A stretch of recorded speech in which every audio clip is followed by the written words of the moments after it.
Welcome to AM Best Audio. Nuclear verdicts and legal system abuse are hot topics in the insurance industry, and consumers are largely unaware that huge settlements impact American households, even for those who have no connection to a lawsuit. Munich Re, in conjunction with the American Property Casualty Insurers Association, recently conducted a survey with consumers about issues related to legal system abuse and the need for legislation to make changes. I'm John Weber for AM Best TV. Here to talk more about that poll are Maura Freiwald, head of Casualty for Munich Re US, and Jim Whittle, APCI's Vice President, Liability and Counsel. And Jim, starting with you, tell us a little bit about the survey. Who did you talk to, and what were some of the questions that you asked them? Yeah, thanks for having me, John. And really, we're pleased to have joined with Munich Re in producing this survey. It's actually a Harris poll, and there's about 2,000, I believe it's 2,000 pollants who participated. The questions sort of ran the gamut of people's awareness about legal system abuse. And I think that the results speak for themselves. People are largely concerned about it and largely unaware of precisely how impactful it is. Maura, what was the purpose of the survey?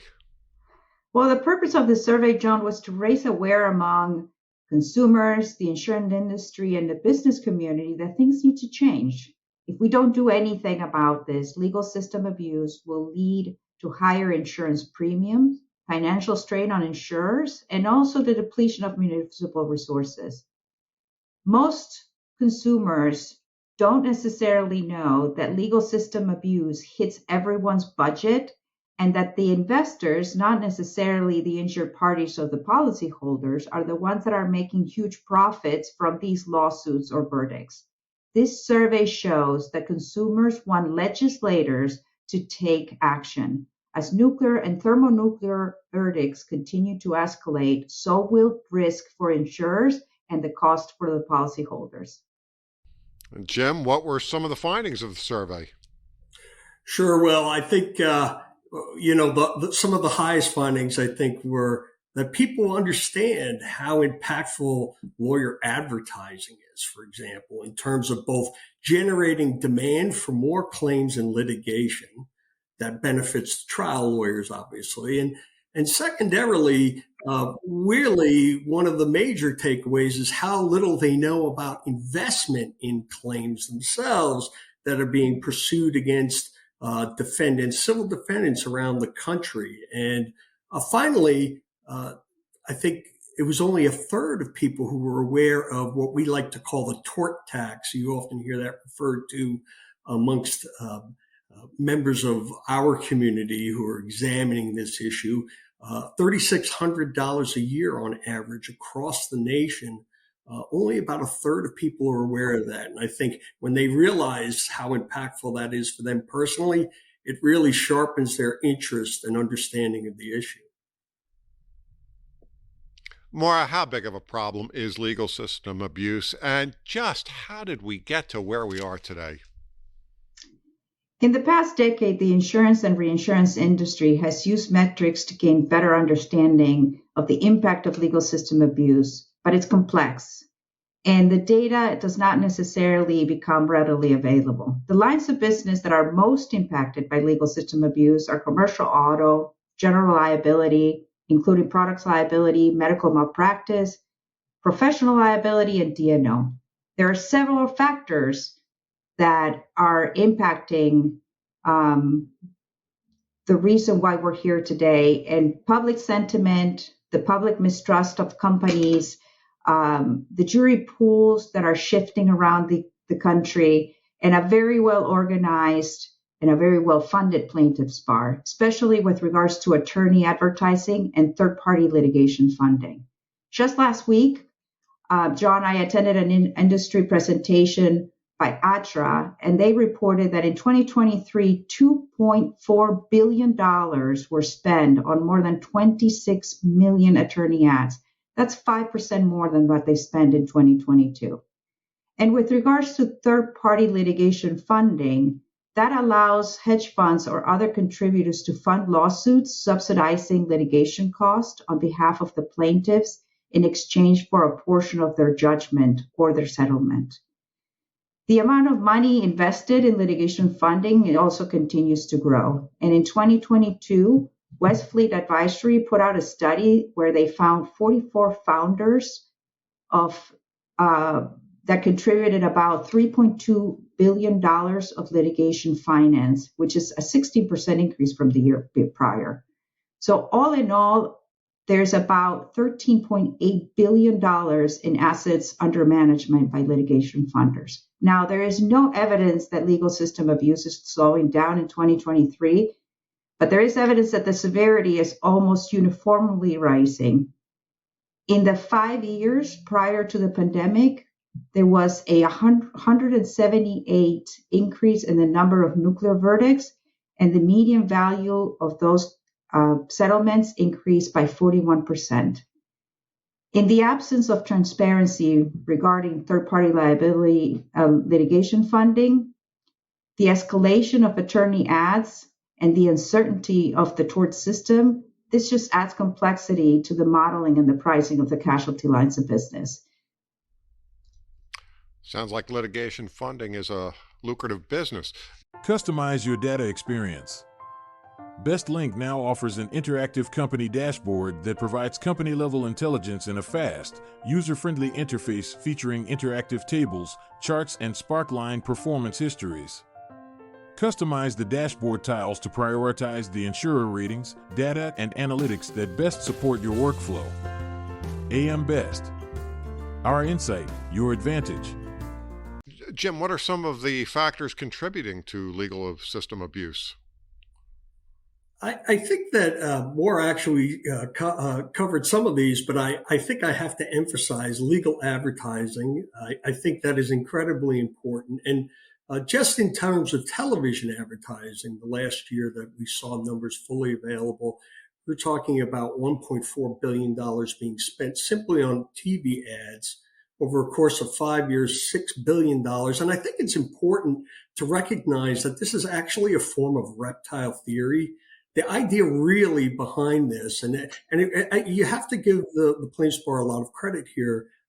Beginning in the early 2000s, they started to identify psychological trends and efforts that they would make to try to influence jury decision making. And one of those, and it came out in the famous book published in 2009 called The Reptile. And it really is about a revolution for the plaintiffs bar in terms of how they prosecute cases. And so what they've done is they've said, these companies are bad. You have to act to protect people. They're relying on a very primitive center of the brain, a fight or flight response, and that plaintiffs need protection. Society needs protection. And so jurors are out there to try to help protect all of us. And this is being applied across the board. When you look at advertising, legal advertising, you can see it as plainly as anything there.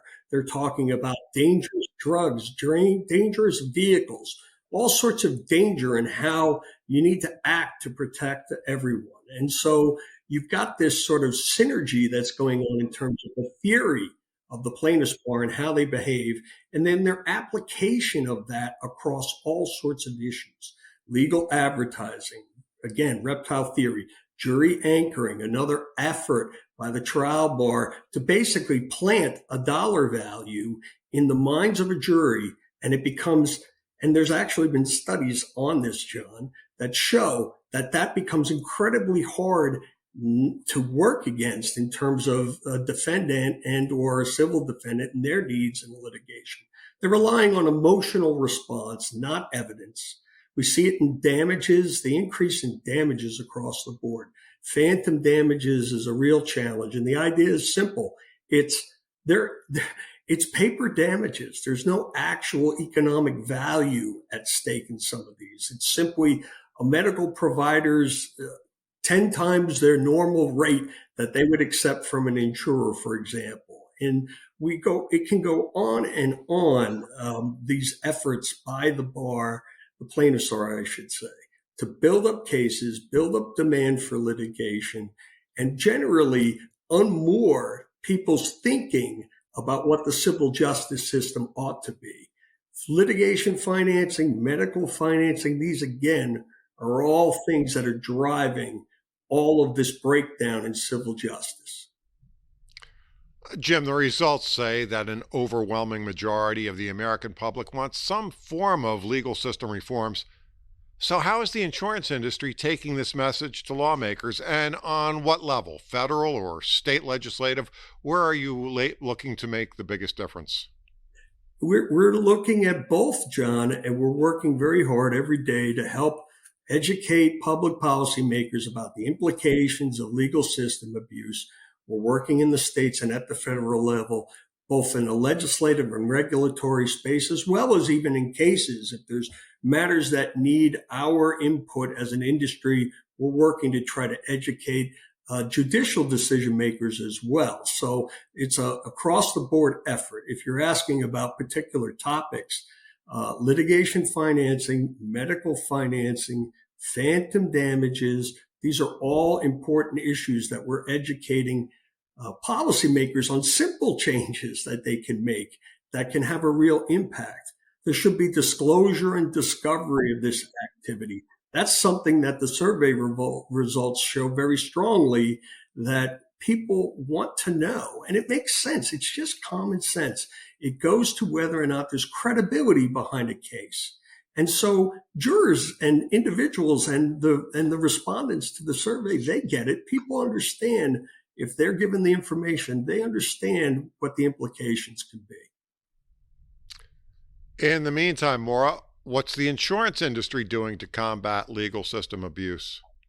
So in order to cope with the situation, the insurance industry needs to continue to be mindful about the limits that they're deploying, managing the exposures by not deploying large capacity, and being proactive about the claims management.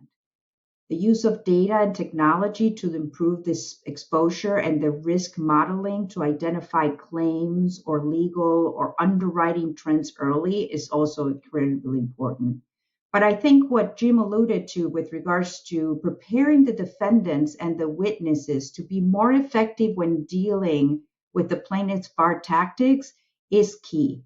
Conducting mock juries to validate the defense arguments, to strategize, or to potentially anticipate some outcomes. That's also incredibly important and has been proven to make a difference. And of course, raise awareness among consumers, the insurance industry, and the business community that change needs to happen.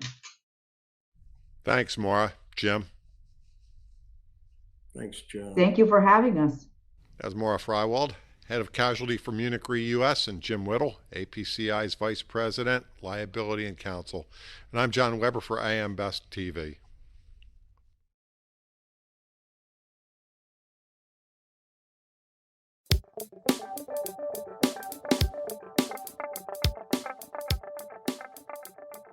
Looking to get the attention of the insurance industry? We have the platforms to do just that. Whether it be AM Best TV, AM Best Audio, Best Review Magazine, or Best Day. Find out more by contacting our Advertising Services Business Development Team at 908-882-1706.